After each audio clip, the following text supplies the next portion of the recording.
No. Not after everything. I cannot lose! I will not! Oh, but you will! Without your tricks, you're nothing! Conrad, Mefrid, your own comrades! I should kill you here and now for what you did! But there's no place for that kind of justice here. Not in my Alamigo. Oh, how very bloody noble of you. Why, you'll pardon me my sins, will you? After you and your freedom fighters come and tear down everything we've worked so hard to build? We were fighting for our people's freedom.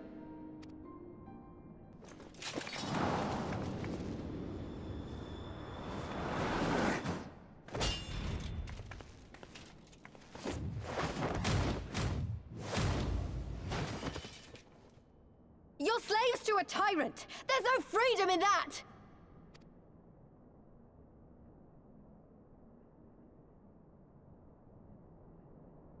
Now, my friend!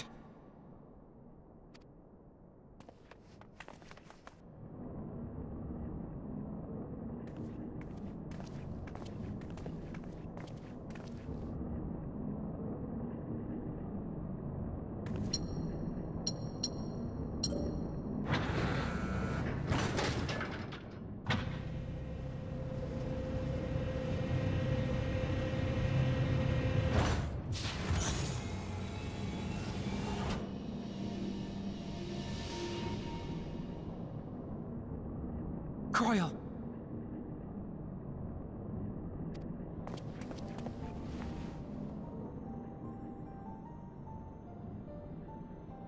Alphino?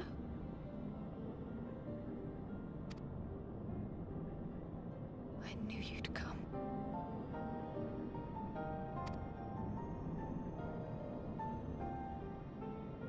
Touching as this moment is, it will have to wait. We should rejoin the main force at once. Lise! I'm taking her back with us, alive. She's going to answer for what she's done.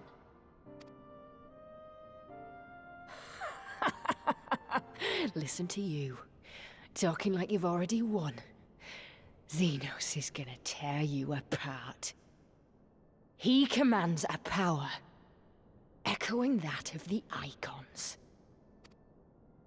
What are you talking about? The hunt, you stupid cow. I'm talking about the hunt. He said you'd come, and here you are, his willing prey. You and your friends are dead, just like mine. And all our misery, all our sacrifice, it was all for naught!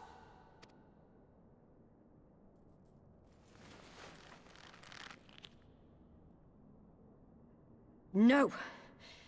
You're gonna live long enough to see us win our freedom. I promise you that.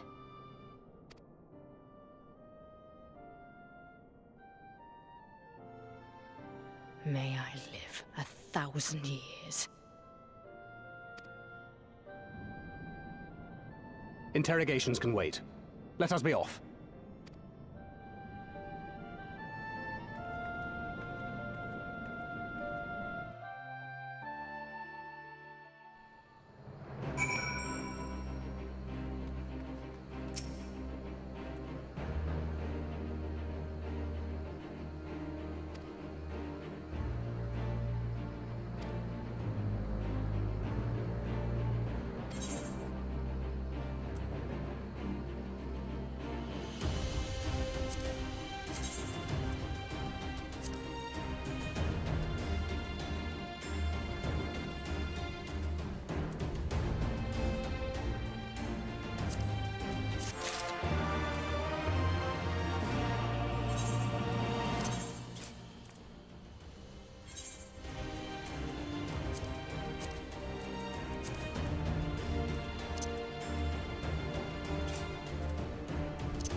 Ah, the heroes of the hour.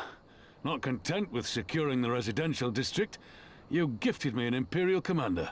What are you after, a medal? The work is its own reward, General.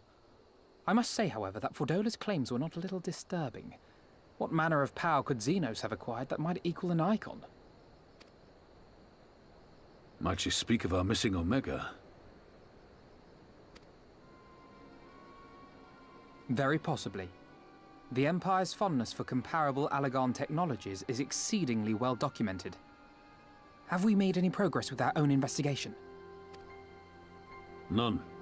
The search goes on in earnest, but Cid has thus far found nothing of note. Mayhap the Garleans beat us to it. If they were working desperately to repair the machine, that might explain their decision to remain within their walls.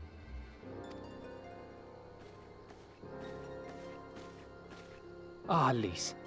I trust you surrendered Fordola into custody without incident. We were just discussing the pilot's claims. About Xenos and his newfound powers. She hasn't said a word on the subject since we rescued Kryl, even when the interrogator asked nicely.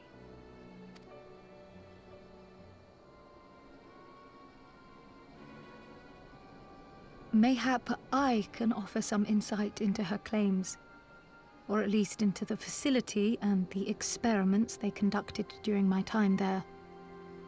Though my memories of the period are somewhat muddled, there are a few things I remember with painful clarity. Thancred told us only that Fordola had undergone some manner of treatment. Yes.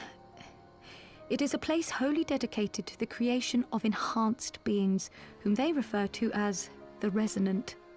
As I understand it, the process aims to imbue a test subject with the qualities of an individual with demonstrated magical aptitude. This entails the mechanical extraction and transfusion of some manner of primordial essence. So that's how Fordola improved so fast. I knew there had to be something. She wasn't half as strong or quick to predict my attacks when we first met. If it weren't for Oriange's siphon thingy, I really don't think we'd have beaten her. My humble scheme asked far more in the execution than it required in the conception, I do assure thee. Oh, you've got to stop doing that. In calling upon Lady Alisaie after her defeat, I was most intrigued to learn of the apparent effortlessness with which Fordola countered her attacks. 'Twas as if she knew the blade's destination ere its journey began. A most impressive feat under any circumstances, but an almost miraculous one when considered in the context of Fordola's unfamiliarity with my lady's arts. How then could she so perfectly predict an unknown opponent's every move? After much deliberation, I surmised that Fordola may be possessed of a preternatural ability to divine meaning from the fluctuations of an individual's ether and to instinctively react. To employ a metaphor, one might say that she was attuned to the whispers of my Lady Alisaie's soul. Wait, have you not just described a manifestation of the Echo? I had no conclusive proof.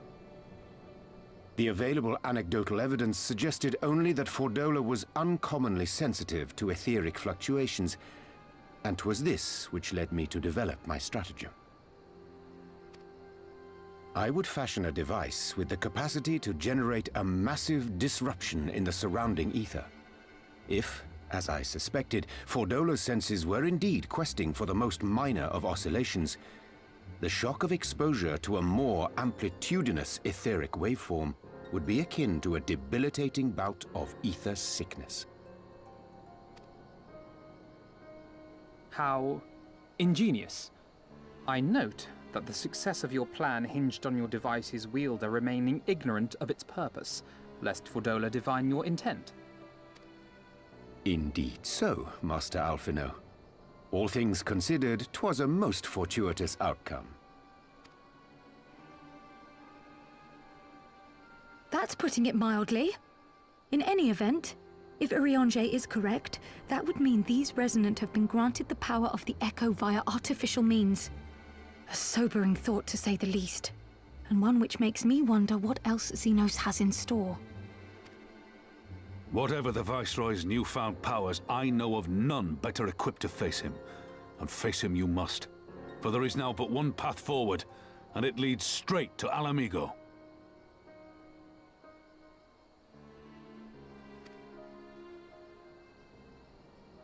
And it's not as if we came unprepared. We've got all our friends and allies fighting for the same thing. Honestly, right now, I feel like we could take on anyone and win. And I mean anyone.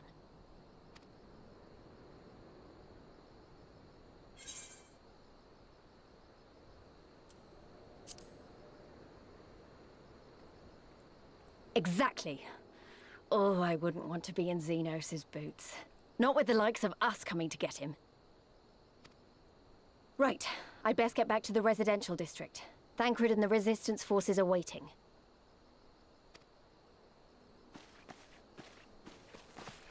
It is time we join the main host. Kryl, in light of your recent ordeal, might I suggest that you remain with the rearguard for now? Oh, if you insist. Just this once.